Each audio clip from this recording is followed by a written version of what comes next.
Kinajjukirwa nti okuva ku ntandikwa y'omwaka guno ekitongole ky'ebyobulambuzi kitaddemu nnyo amaanyi okusitula buli kyabulambuzi we kiri mu ggwanga lino.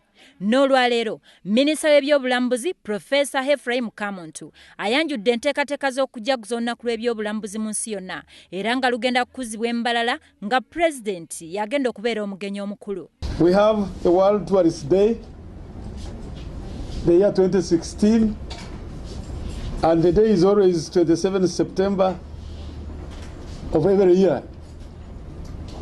So Uganda will be joining the rest of the world, marking World Tourist Day. And the theme this year is going to be tourism for all. Wabula ye minisita omubeezi w'obulambuzi Kiwanda Suubi ayanjudde enteekateeka egunjiddwawo okwongera amaanyi mu bulambuzi etuumiddwa Mujje Tulambule nga yakutandikira mu kibuga ky'Embarara. Tugironkinga nayo Mbarara, minisita nga amazeero okugironkinga wano, tugiyiseemu abantu bangi okubeera naffe.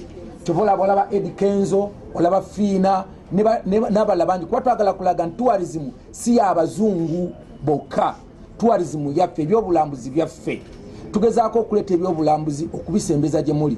Twagala okubakowoola first of all okutweyungako okuva ku lunaku olwokutaano tugenda kusimbula wano mu Tulambule Drive, tugenda kusimbula ku Railway Grounds, tuyita corporate companies zonna tugenda genda ffenna bwe tutuuka Embarara tugenda kusula Embarara ku Lwomukaaga tugenda kulambula ebifo ebyobulambuzi ebiri mu Mbarara kuliko Igongo, kuliko Lekembulo, tujja gendako Ekitagata gy'oteeka amagi mu mazzi dakika nga 3 nga amagi gayidde. Eyo natugenda kulambulayo. Kiwanda agamba nti bannayuganda bateekwa okwenyigira mu byobulambuzi balemenga kubirekera abantu bava bunaayira kubanga si be bajja okubikulaakulanya. So tourism is everybody's business. Abataxi bw'obanga omuntu avuga special ategedde about tourism tujja kufuna munnyo. Owa boda boda bw'anaategeera tourism ne wa boda boda bobeera ku boda boda entyano bba akasawo k'omulambuzi omulambuzi otajja kudda mu Uganda. Kyetugezaako okukolanga ministry kwe kuleeta ministry gye muli mugitegere nti ministry yammwe mwino giwagiranga bannayuganda mwino okufaayo eri kuba tukyalira naffe nnyini okumanya tuli balambuzi naye n'abazze okutukyalira tubenga tubakwata bulungi.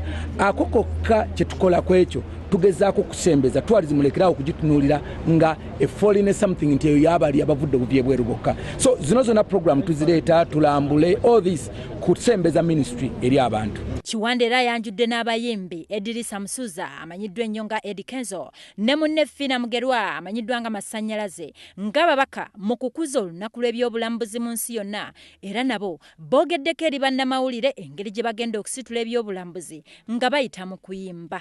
Kyengezaako bagamba nti bw'otunuulira vidiyo ya City Rose nawe wennyini n'ogiraba nakozesa tourism nagezaako nashootingira lira twava wano nitugenda team for almost 50 people twagenda emmotoka nga 4 ne tushootinga vidiyo eyo nga tukozesa abantu baffe abeeyo mu culture yaabwe n'engeri gye balabikamu n'essanyu ne environment, and this is the most viewed video out of East Africa today. Kale ekyengezaako okugamba abavubuka mwenna abali eyo baana abantu abali eyo nti tutunde Uganda nga tukozesa Uganda, wabula tetutunda Uganda nga tukopa ebintu eby'abantu ab'e Bulaaya, wabula tutuule tulabe Mukama ebintu byatuwa. This is the pearl of Africa. Uganda lwakuba nti sirina budde bungi nandibabulidde tulina ebintu bingi nnyo nga ffeffekka ababirina bingi nnyo, so tuula okulietinga ekintu kyo.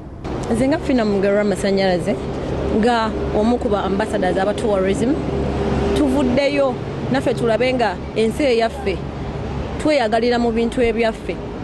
Ate ekirala abayimbi badde batumanyi nnyo banga babeere nnyo mu bintu bya music, abo balalulalu tebafaayo naye kakati twagala nnyo okulaga abantu nti ekigambo kuyitibwa talent ey'okuyimba tuba tusobola naffe okuyimirizaawo eggwanga.